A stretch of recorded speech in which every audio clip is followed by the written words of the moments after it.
Vedant's Wellness Center, where food become your medicine. Call 905-944-664. నమస్కారం, welcome to I dream ధర్మ మార్గం with Vijitha కార్యక్రమానికి స్వాగతం.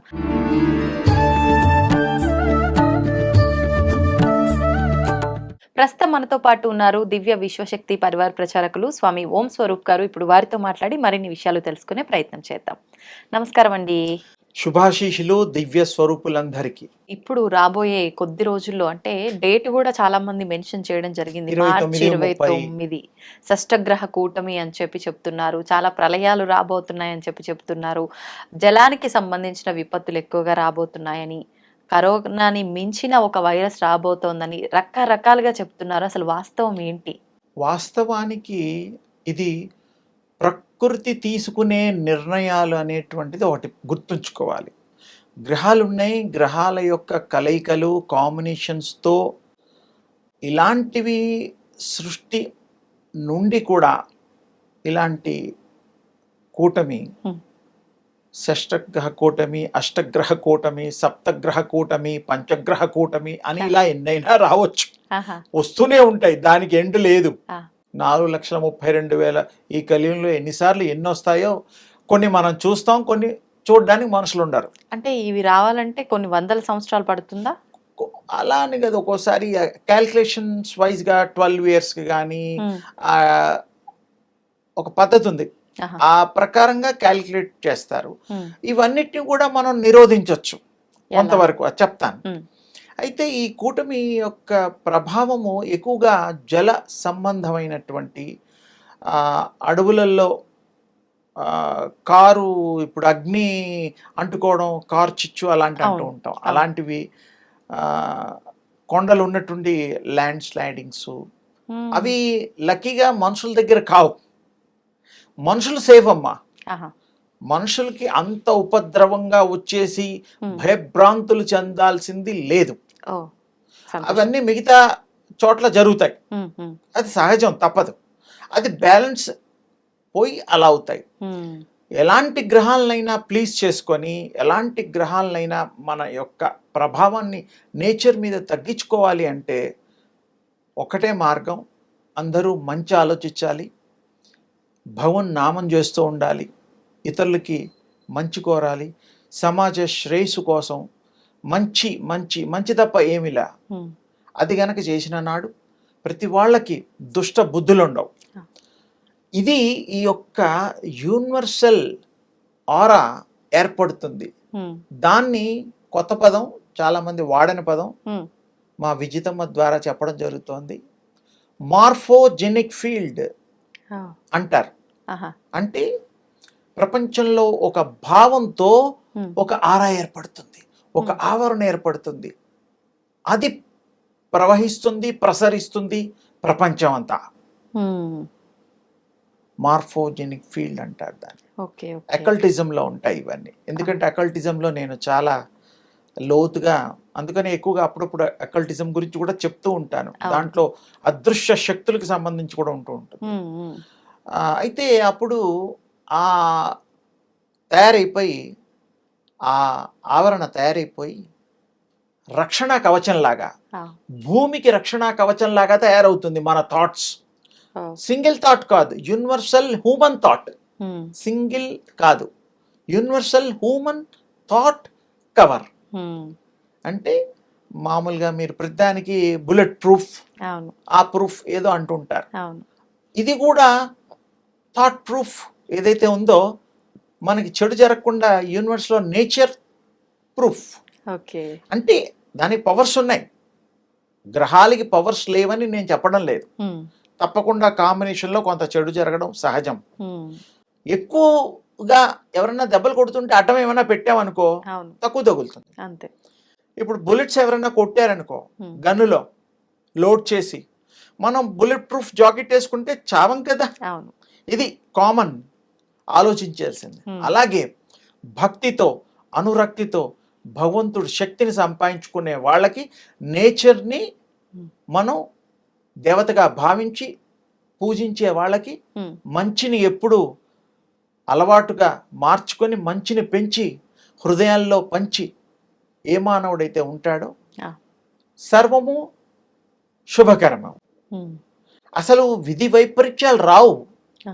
అసలు ఈ ఆరా వెళ్ళి దానికి క్లాష్ అవుతుంది. ఓకే.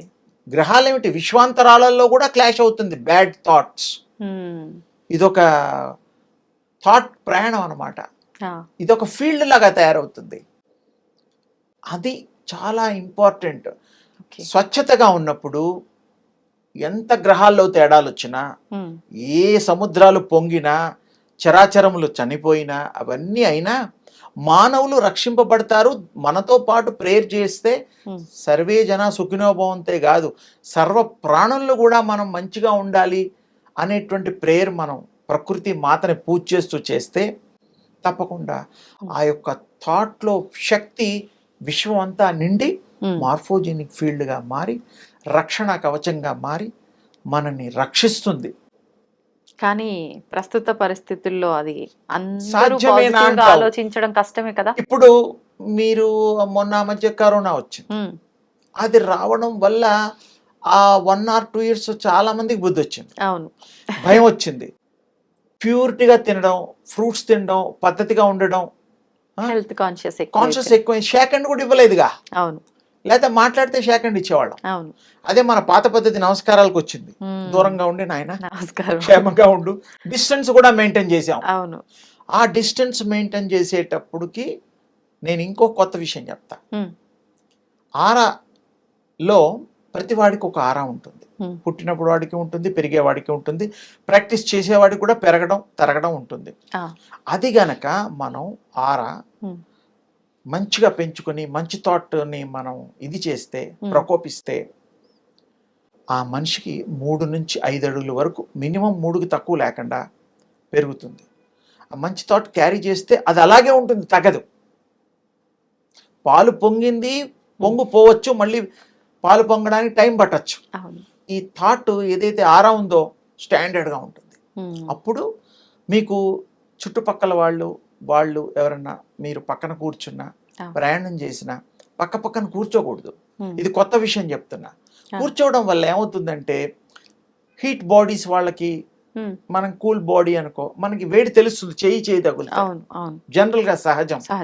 చిన్నపిల్లల్ని ఎత్తుకున్నా కూడా మనకు ఆ ఫీలింగ్ ఉంటది. ముఖమొహం తెలియని వాళ్ళది ఆ విధమైనటువంటి వాళ్ళ ఆరా మన ఆరాకి క్లాష్ అవుతుంది. అప్పుడు మన ఆరా కొంచెం పవర్ఫుల్గా ఉంటే we can have resistance from that aura. మనం కాపాడుకోగలుగుతాం. వాడికి తెలియదుగా, అసలు ఆరా గురించే తెలీదు. తెలిసిన వాళ్ళు ఆలోచించాల్సింది చెప్తున్నా. పక్కన కూర్చోకూడదు, ప్రయాణాలు చేయకూడదు. ఈ విషయంలో ఫారినర్స్ కొంత మాల్స్లో వాటిలో వాళ్ళు డిస్టెన్స్ మెయింటైన్ చేస్తారు క్యూలలో. మనం కరోనాలో మెయింటైన్ చేసినట్టు. కరోనాలో మెయింటైన్ చేసాం కదమ్మా. అలాంటి జబ్బులు ఇంకా ఫ్యూచర్లో వచ్చినా, ఇంతకంటే ఘోరంగా వచ్చిన మనిషికి డిస్టెన్స్ మెయింటైన్ చేయడం సహజం, అలవాటైపోయింది. అది ఏమి తెలియకుండా అలవాటైంది, అంటుకుంటుందేమో వ్యాధి, గాలి ద్వారా సోకుతుందేమో అనే భయంతో. ఇక్కడ కూడా ఆరా గనక, ఆరా శాస్త్రరీత్యా ఆరా విజన్ అంటాం దాన్ని. ఆరాని చూడగలిగే దాన్ని విజన్. ఆ దాని ప్రకారం ఇంట్లో కూతుళ్ళకి, కన్న పిల్లలకి ఆరా ఎఫెక్ట్ కాదు. ఇప్పుడు మీకు 2 పిల్లలు, 3 పిల్లలు, మీ వారు, లేకపోతే అమ్మ, నాన్న, అత్త, మామ, ఎందుకు కాదు అనేది చెప్తున్నా. అది ఇంపార్టెంట్. సేమ్ జీన్స్ క్యారీ అవుతాయి. థాట్ అది ఇవన్నీ కొంత నా కుటుంబం, మా నాన్న, మా అమ్మ, అది అంతా ఉంటుంది. దానివల్ల వాళ్ళకి ఆరా తగిలినా కూడా రియాక్ట్ కారు. ఒక క్షణం రియాక్ట్ అవుతారు, కోపం వస్తుంది, తగ్గిపోయి నా బిడ్డేగా తప్పు చేశాడులే, నెక్స్ట్ టైం చేయకురాని వాడిని భుజగిస్తాం. ముఖమోహన్ తెలియని వాడి జీవితం వింటాడా? వాడు ఎవడో మనకు తెలియదు. ఆడాళ్ళు మగాళ్ళు మనకేం తెలుసు. ఆరా ఉండేప్పుడు మనం ఆరాను పెంచుకునే వాళ్ళు, ఆరా ప్రాక్టీస్, విశ్వశక్తి ప్రాక్టీస్ చేసే వాళ్ళకి ఇది బాగా అనుభవంలోకి వస్తుంది. స్కాన్ చేయగలుగుతారు. అప్పుడు ఈ డిస్టెన్స్ మెయింటైన్ చేస్తే జబ్బులు కూడా రావు. ఎలాగైతే మన 2-3 ఏళ్ళు మనం అలవాటు పడ్డామో అలాగే కరోనా టైంలో లాగా. అంటే ఇది కరోనా కాదు, మీకు అది ఉదాహరణ చెబితే మీకు కరెక్ట్గా అర్థమవుతుందని చెప్పా. అందుకని ఆరా బాగా పెంచుకున్న వాళ్ళకి రెసిస్టెన్స్ వస్తుంది.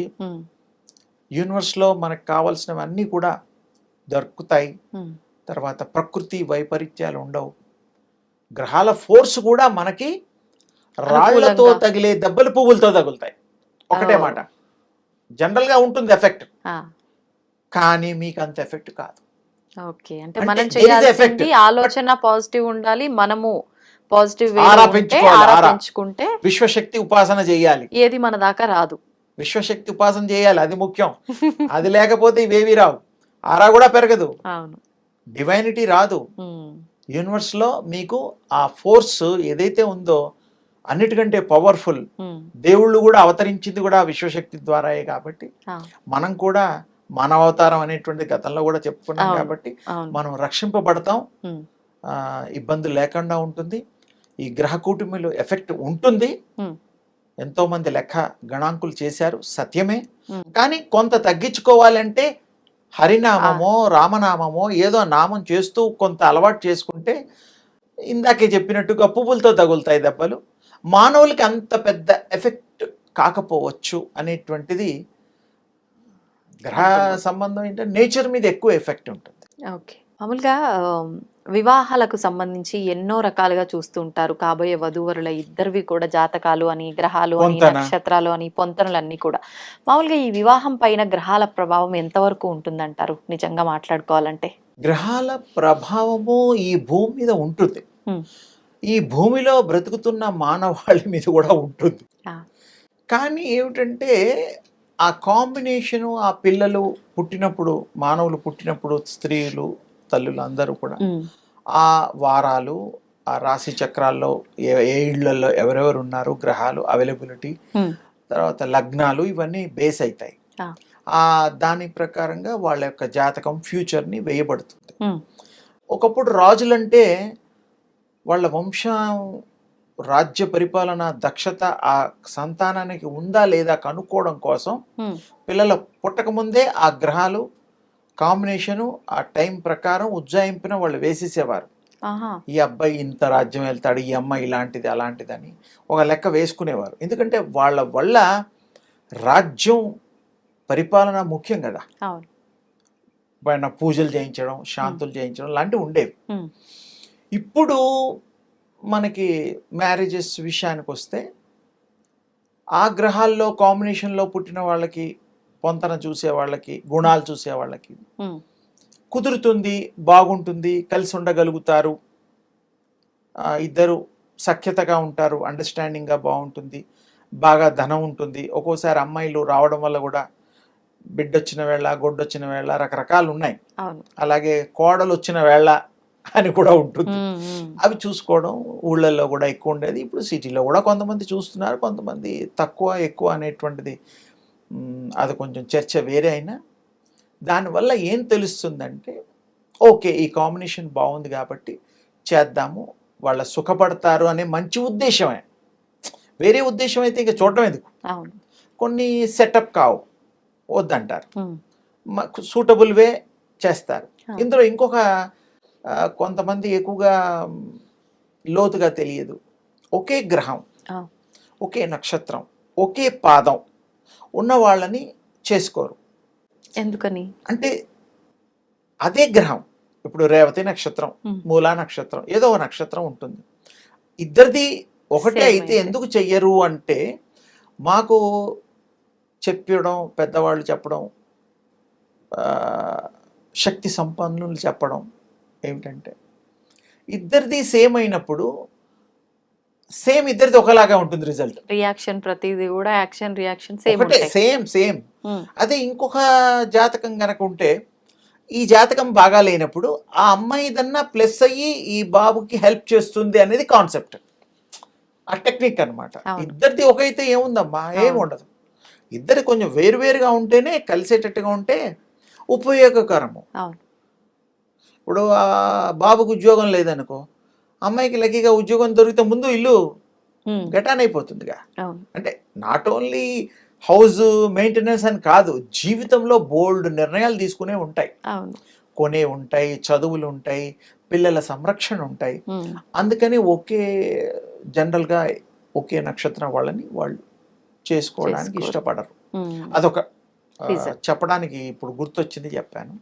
అలాగే ఆ పొంతన చూసి బాగుండి, ఇంత బాగా చూసిన తర్వాత కూడా కొంతమంది విడిపోతున్నారు. మంచి ముహూర్తం పెట్టిన తర్వాత కూడా కొన్ని జరుగుతున్నాయి.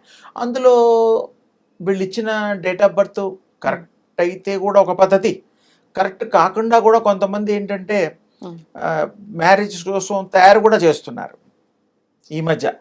అంటే ఏ జాతకానికైనా సూటబుల్గా ఉండే జాతకాలు కూడా తయారు చేస్తున్నారు.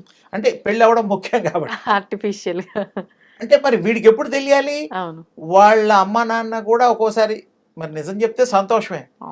డాక్యుమెంట్స్లో పుట్టుగా బర్త్ డాక్యుమెంట్స్, ఎడ్యుకేషన్ డాక్యుమెంట్స్లో కొంతవరకు 2 రోజులు కలిపి 2 రోజులు లేట్గా కూడా వేసినవి అప్పుడప్పుడు చూస్తుంటాం. కానీ సత్యంగా వాళ్ళని అడిగి సత్యంగా కనుక డీటెయిల్స్, టైమింగ్స్ అవి తీసుకుంటే అవి కొంచెం కరెక్ట్గా నిక్కచ్చిగా రావడానికి జాతకాలు వేసే వాళ్ళకి హెల్ప్ఫుల్గా అవుతుంది. లేకపోతే వాళ్ళు ఏం చేస్తారు, మీరు ఏది ఇస్తే అదే ఫీడ్ చేస్తారు, అంతే. వాళ్ళ దోషం లేదు, అస్ట్రాలజర్స్ది దోషం లేదు ఇక్కడ. ఎందుకంటే మీరు ఏది ఇస్తే అదే పోతుంది, అంతే కదా. అందుకని వాళ్ళు చెప్పింది మనం చెయ్యాలంటే మనం కూడా కరెక్ట్ ఇస్తే అది. ఇంకోటి పూర్వజన్మ కర్మ. ఆ పూర్వజన్మలో మీకు ఇది అనుభవం అవి ఇవి అంటే ఇవన్నీ అంతగా కాపాడలేవు. కొంత ఏమో మరీ 100% ఎఫెక్ట్ కాకపోయినా సమ్ పర్సంటేజ్ ఎఫెక్ట్ అవుతుంది అస్ట్రాలజికల్గా. శాంతులు, పూజలు, అవి ధ్యానాలు, ఇవన్నీ హోమాలు చేయడం వల్ల ఉపశమనం కలగడానికి అవకాశాలు ఉన్నాయి. మనస్సుగా మననేతి మంత్రహాని, మనం మనసులో గనక మంత్రాన్ని ధ్యానం చేస్తూ భగవంతుడి మీద మనం ఎక్కువగా మనసు పెట్టి చేస్తే ఏవి అంటవు, ఏ దోషాలు మనకి తగలవు. ఎందుకంటే 24 గంటల్లో రామనామం, కృష్ణనామం, అమ్మవారి నామం చేస్తున్నాం. ఇక వాళ్ళు చూసుకుంటారు. ఆవిడని నమ్ముకున్న తర్వాత ఇంకా గొప్పవాళ్ళు లేరు నమ్మడానికి. గ్రహాలని కూడా ఆడిచ్చేది ఎవరు, ఆజ్ఞాపించేది ఎవరు? ఆ తల్లులు, దేవుళ్ళే. ఆ దేవుడినే పట్టుకుంటాం, మూల విరాట్నే పట్టుకుంటాం, అంతే. ఆవిడ చూసుకుంటారు, అయ్యవారు చూసుకుంటారు. దానివల్ల కూడా మనం కొంత సేఫ్టీ అవ్వచ్చు, సేఫ్గా మనం రక్షింపబడతాం. జనరల్గా చూడడం మంచిదే. మరి వారి వారి ఇండ్లలో జాతకాల యొక్క అంటే తప్పకుండా చూసేవాళ్ళు ఉంటారు. కొంతమంది జాతకాలు నమ్మరు, కొంతమంది రకరకాలుగా పెళ్ళిళ్ళు కూడా గాంధర్వ వివాహాలు అవుతున్నాయి, ప్రేమ పెళ్ళిళ్ళు అవుతున్నాయి, ఇంట్లో చూసేవాళ్ళు అవుతున్నాయి. ఈ కలియుగంలో అన్ని రకాలు అవుతాయి. కానీ ఉంటుంది ఎఫెక్ట్, చూసుకోవడం మంచిది. ఆ తర్వాత అయ్యేది దైవేచ్ఛ, మన పూర్వజన్మ సుకృతమే అక్కడ యాక్ట్ చేస్తుంది. కొన్ని మనం క్రమశిక్షణ, మనకు కూడా ఆలోచన ఉంది కదా, విధానం సరిగ్గా మంచి ఆలోచనలు చేస్తే మనకు మంచి జరుగుతుంది. గ్రహాలని గౌరవిద్దాం, మనని మనం ముందు గౌరవిద్దాం, మన ఇంటి దేవుడికి దండం పెట్టుకుందాం, హృదయంలో ఉండే ఆత్మారాముడికి దండం పెడదాం. తల్లిదండ్రుల యొక్క కృప, కరుణ రోజు తల్లిదండ్రులకి దండం పెట్టుకుందాం. ఏ పని చేసినా తల్లిదండ్రులు ఏంటి, నడయాడే దేవుళ్ళు, వాళ్ళు ప్రత్యక్ష సాక్షిభూతాలు. ఆ దేవుడేమో శిలారూపంలో ఉంటాడు గుళ్ళల్లో, దేవుడే. అమ్మా నాన్న 24 గంటలు నా కొడుకు బాగుండాలి, నా కూతురు బాగుండాలి, నా మనవడు బాగుండాలని కోరుకునే వ్యక్తి కంటే గొప్పగా మంచి కోరే వాళ్ళు ఎవరున్నారు ప్రపంచంలో? స్నేహితులు కూడా కోరుతారు, భార్య కోరుతుంది, ఒప్పుకుంటారు. అందరికన్నా ఎక్కువ తల్లిదండ్రులు. ఎందుకంటే నా వంశం నిలబడాలి, నా కొడుకు బాగుండాలి, నా కోడలు బాగుండాలి, నా కూతురు బాగుండాలి, నా మనవాళ్ళు అందరూ బాగుండాలి. అందుకని కనబడే దేవుళ్ళు, నడయాడే దేవుళ్ళు, సాక్షిభూతులు మా మాతాపితృలు. మాతాపితృలకు దండం పెట్టుకోవాలి, వందనం చేయాలి, ఆశీర్వచనం డైలీ తీసుకుంటే రోజు మంచిగా అవుతుంది. ఇది మంచి విషయం చెప్పారు. ఆఖరణ మాత్రం అమ్మ శుభం తల్లి.